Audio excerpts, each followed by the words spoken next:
2025년에 새롭게 개정될 부동산 세법과 이에 따른 효과적인 절세 전략들을 소개해드립니다.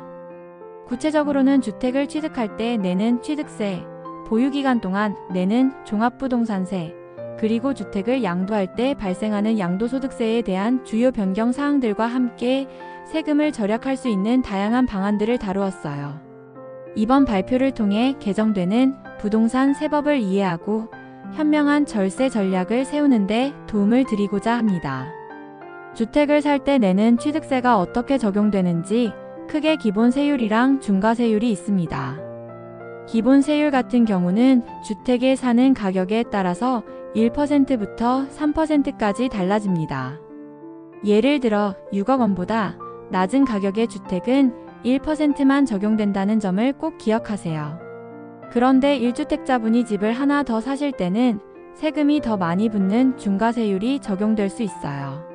이때는 세금이 8% 또는 12%까지 크게 늘어날 수 있습니다. 그리고 중과세율은 지역별로 차이가 있어서 조정 대상 지역의 두 번째 주택에는 8% 중과세율이 적용되지만 비조정 대상 지역의 두 번째 주택에는 기본세율이 적용됩니다. 법인이 주택을 구입할 때는 주택수와 소재지에 관계없이 무조건 12% 중과세율이 적용되므로 주의가 필요합니다.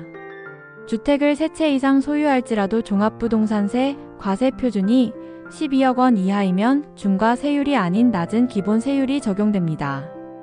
2021년도 기준으로 종합부동산세 부담이 80% 이상 감소하였으며 이는 높은 세율이 아닌 기본세율을 적용받았기 때문입니다. 대부분 개인 소유자의 경우 종합부동산세 부담이 크지 않으므로 추가주택 취득 시 종부세를 특별히 고민할 필요는 없어요. 양도소득세는 주택을 팔았을 때 발생하는 세금으로 비과세 혜택을 받을 수 있는 조건을 충족해야 합니다.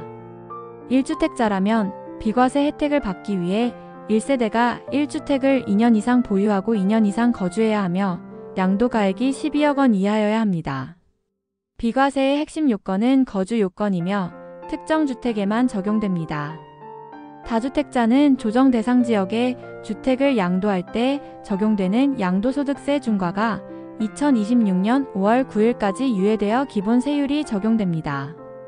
다음으로는 중요한 세법 개정 사항 중에서 특히 용도 변경과 관련된 부분을 함께 이야기해 볼 거예요.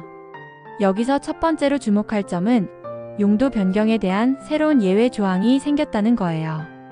예전에는 주택이었던 건물을 상가 등으로 용도 변경할 때 세금이 붙는 경우가 많았는데 이제 비과세 여부를 판단하는 예외 조항이 새로 만들어졌다고 해요. 이게 무슨 말이냐면 두 번째 내용인데 집을 팔기로 매매 계약을 맺은 그 날짜를 기준으로 비과세 요건을 충족했다면 나중에 잔금을 치르는 날까지 건물의 용도를 다른 걸로 바꿔도 여전히 비과세 혜택을 받을 수 있게 되었다는 거예요. 계약할 때만 주택이면 괜찮다는 거죠. 다만 여기서 꼭 주의하셔야 할 점이 하나 있어요. 만약 잔금을 전부 치르는 날에 주택을 허물어서 그냥 땅으로 만들어 파는 경우 있잖아요. 이럴 때는 아쉽게도 비과세 혜택을 받을 수가 없게 된다고 해요. 건물 자체의 형태가 남아있어야 한다는 점을 기억하시면 좋을 것 같아요. 자, 다음으로 가족이 합치거나 결혼할 때의 세금 혜택에 대해 알아볼게요. 이걸 비과세 특례라고 해요. 먼저 부모님을 모시려고 합가하는 경우예요. 이럴 때 합치고 나서 10년 안에 집을 팔면 비과세 혜택을 받을 수 있어요. 그리고 결혼으로 인해 가구를 합치는 경우도 있어요. 여기도 비과세 혜택이 있지만 최근 세법 해석이 좀 바뀌었어요. 바뀐 내용을 보면 가구를 합치는 그 시점에 부부 각각 집이 딱 한 채씩만 있어야 비과세가 된다고 해요. 여기서 정말 주의해야 할 부분이 있어요. 결혼 전에 한 사람이 집을 두 채 갖고 있었는데 합치고 나서 각자 한 채씩만 남았더라도 비과세가 적용되지 않아요. 이 해석 변화로 세금 차이가 엄청나게 날 수 있어요. 거주주택 비과세 특례는 2년 이상 거주한 주택을 양도할 때 등록 임대주택을 없는 것으로 간주하여 비과세가 적용되는 방식입니다. 이전에는 이 특례가 평생 한 번만 적용되었으나 이번 세법 개정으로 인해 이 제한이 폐지되어 반복적으로 적용받을 수 있게 되었어요. 임대 기간이 끝난 주택의 경우도 기존의 거주주택 비과세를 적용받은 상태에서 추가적으로 비과세를 받을 수 있습니다. 이번에는 인구 감소 지역이나 지방 미분양 주택 살 때 세금 혜택 받는 거 알아볼게요. 인구 감소 지역집 사면 세금 혜택 받을 수 있어요. 이건 2026년까지 사야 하고 원래 갖고 있던 집이랑 다른 지역이어야 해요.